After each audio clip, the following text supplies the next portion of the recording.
পুলিশের পরিচয় দিয়ে বৃদ্ধার হাতে দুটো সোনার বালা চুরি করে পালালো দুই দুষ্কৃতী। জলপাইগুড়ি শহরের মার্চেন্ট রোডের ঘটনা। মঙ্গলবার দুপুরে চাল কিনতে বাজারে গিয়েছিলেন মহামায়া পাড়ার কৃষ্ণা গোস্বামী। টোটোতে ওঠার জন্য রাস্তা দিয়ে হাঁটছিলেন। এক যুবক এসে বৃদ্ধাকে রাস্তার ডান দিকে যেতে বলেন। অন্য পাশের আরেক যুবক দাঁড়িয়েছিলেন।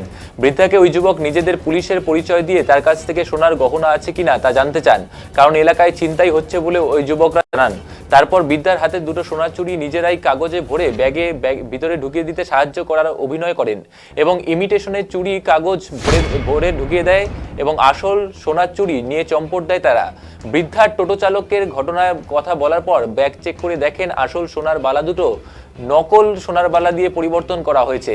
জনবহুল এলাকা থেকে পুলিশের পরিচয়ে এই ধরনের চিন্তার ঘটনায় শহরে চাঞ্চল্য ছড়িয়ে পড়ে।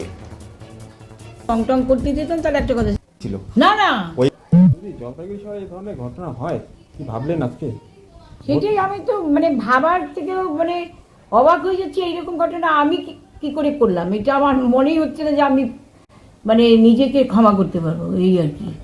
তবে প্রত্যেককে সচেতন করা দেওয়া উচিত, যেটা এরকম ধরনের ঘটনা ঘটছে কেউ যেন আমার মতো বোকা না হয়। খুব একটা জনবহুল এলাকা। হ্যাঁ হ্যাঁ, পরিচয় দিলে আমরা পুলিশের লোক। এই একটা ঘটনা হলো, আপনিও সাথে ওনাকে নিয়ে গেছিলেন। আমি তো ওনাকে ওই চালের দোকানে রাখে আমি আমার মতো গাড়ি জীবন প্রকাশ ওখানে যাই নিয়ে রাখছি, কেননা এদিকে তো পুরো জাম। এবার তারপরে আমি বৌদিকে ফোন করি যে বৌদি আপনার কি হয়েছে খরচা নেওয়া? বললো যে না এখনও হয়নি, তো হইলে আমি ফোন করবো। আমি বললাম তাহলে ঠিকই আছে। তারপরে আমি অনেকক্ষণ হয়ে গেলো না ফোন করতেছে না, তারপরে আমি বৌদিকে আবার ফোন করলাম, বৌদি তোমার কি হয়েছে? তারপরে বললো যে হ্যাঁ আমার হয়ে গেছে, আমি অমুক জায়গায় আছি, চালের দোকান থেকে একটু আগায় আসছে উনি। ওই তখনই এই ঘটনা।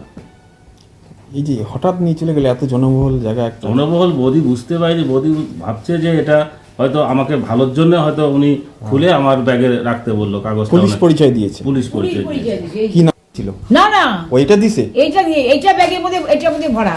না আপনার কি না আমি তো পরে দেখছি যে এটা দিছে আমাকে। মোটা ছিল, মোটা ছিল, ভালো, অনেক বেশি দামি জিনিস। এটা তো ইমিটেশন। ও যখন আমাকে বললো তুমি খুলে দেখো তো, কি রে বাবা, এটা সত্যি কথা।